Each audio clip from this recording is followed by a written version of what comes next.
Welcome to the Gonzo Chronicles. I'm your host, Cyrus Alderwood, the official spokesman for Generation X. Stick around. It's going to get weird, as always.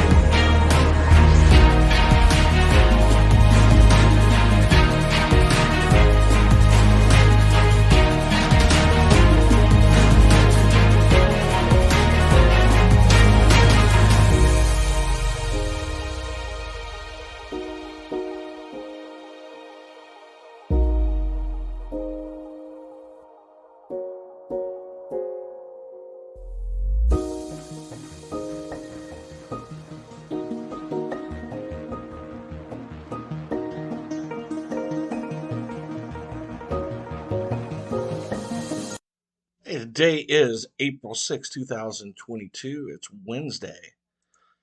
I was watching this show on television. I can't remember if it's on the Travel Channel or the History Channel. It's called The Alaskan Triangle. And maybe some of you have seen this because I know some of you that listen to the show, you kind of watch some odd things like I do. But, we've all heard of the Bermuda Triangle, but not a lot of people really know about the Alaskan Triangle. So I was reading online about this. Alaska's coastline is over 33,000 miles long. But one of the weird things I read, kind of creepy, five out of every 1,000 people go missing in Alaska. And that was according to an article in the LA Times. And, even if there's nothing supernatural going on, there's so much wilderness in Alaska for people to get lost in. So the fact that on average, five out of every 1,000 people go missing, that's kind of crazy. However, one of the things I learned about the Alaskan Triangle, where people go missing, is there's a tribe in Juneau, Alaska, and that's the state capital. And this tribe called the Tlingit tribe. I think I'm pronouncing that wrong. It's spelled Tlingit, Tlingit. However, um, they have an explanation that they think is could add to why so many people go missing, and they blame it on evil spirits. And the evil spirits they call the Kushtaka, and that's spelled Kushtake for the Taka. For those of you that want to go look this up, I thought this was kind of interesting. They're shapeshifters, but like part man, part otter was what I read, and I thought, well, that's a really weird combination of shapeshifter. But apparently, what they claim is that they lure little kids and women sometimes to the water.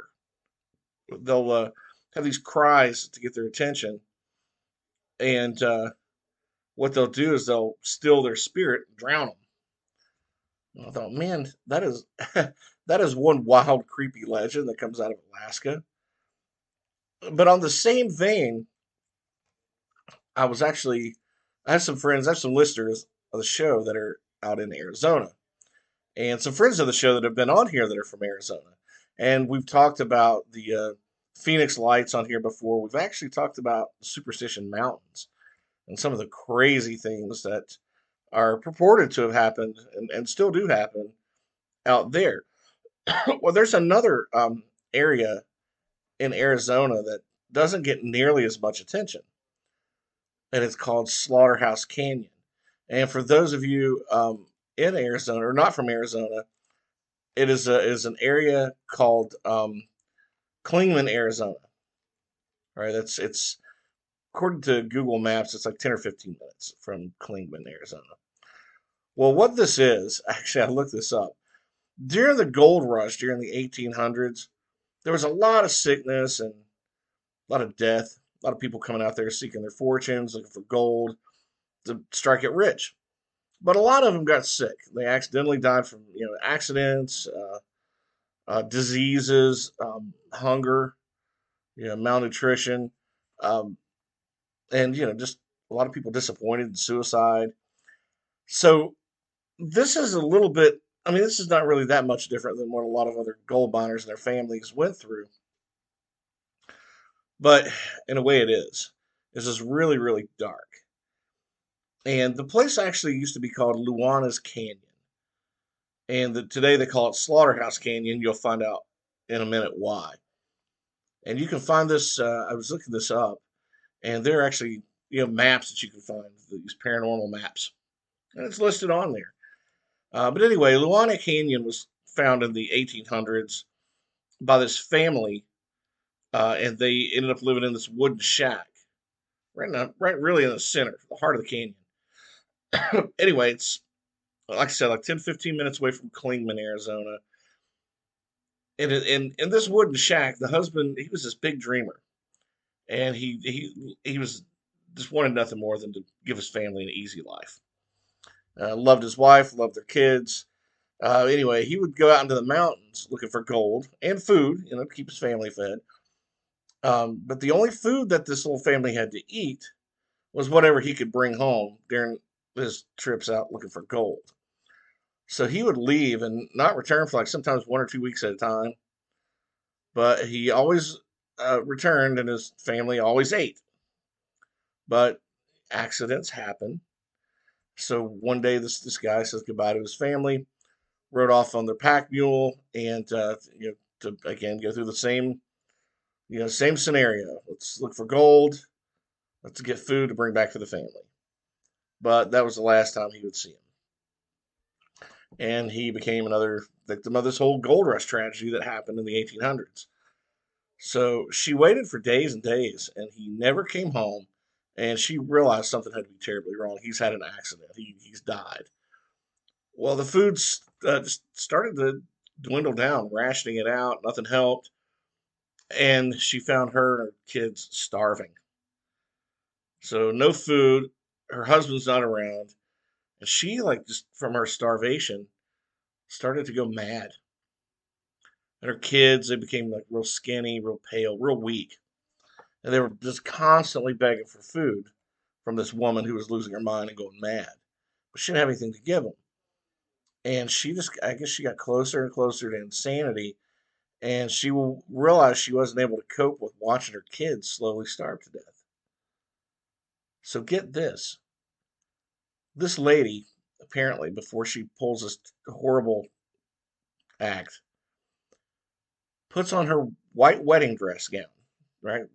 The gown she got married in, puts it on, and then she murdered her children. Not only did she murder them, she cut them up into small pieces. And according to legend, when she was done doing this evil, devilish thing, like her gown, the walls of the shack, it looked like somebody painted it red with the blood of her own kids. So, people locally there in Arizona call this little shack Slaughterhouse, hence Slaughterhouse Canyon. Well, anyway, the woman, apparently, according to legend, carried what was left of her kids down to the edge of the river and tossed them in. And I guess just in a fit of madness, she just collapsed by the water. She's covered in blood, just screaming and crying and wailing. And just as I read part of this legend, I just kept thinking like that old biblical saying that, the wailing and the gnashing of teeth. Anyway, this woman was gone mad, and she laid there on the riverbank overnight. She eventually died the next morning from starvation herself. Um, and just died crying because the kids that she murdered that were doomed to die anyway. Well, anyway, according to local legend, folks in Arizona say that the wails can be heard, and the cries can be heard in the canyon on a quiet night. They say anybody that's brave enough to venture out into the canyon can hear the cries and just the heartbreak of this psychotic mom. She had absolutely snapped and went psycho. So the wailing of Luana's Canyon is more than just an urban legend to some, because there are many people out there that say they've actually heard this, this psychotic butchering mother crying in the middle of the night. So I'll ask you: do you think that there's a haunted canyon, and the spirit of a mom just snapped and went mad? If you're ever out there, you got some stones, go pay it a visit. I think if I'm driving through there, I might be tempted myself. However, like I said, I do know some people that listen to the show that are from Arizona. If you've been to Luana's Canyon or Slaughterhouse Canyon, let us know. Have you heard anything? Be interesting to be interesting to know. Like I said, it's about a 10 or 12 minute drive from Kingman, according to Google Maps. It's open to the public, and according to what I read on one page, I went through several looking at this legend. Um, it says here that if you reach the railroad tracks, you've gone too far. That there are a couple of empty houses, shacks there on a dead end dirt road. But if you get to the tracks, you went too far. Turn around, go back, sit there in the quiet. Can you hear anything? That's all for this episode of the Gonzo Chronicles. Hope you have sweet dreams tonight. Cheers, everyone. I'll talk to you soon.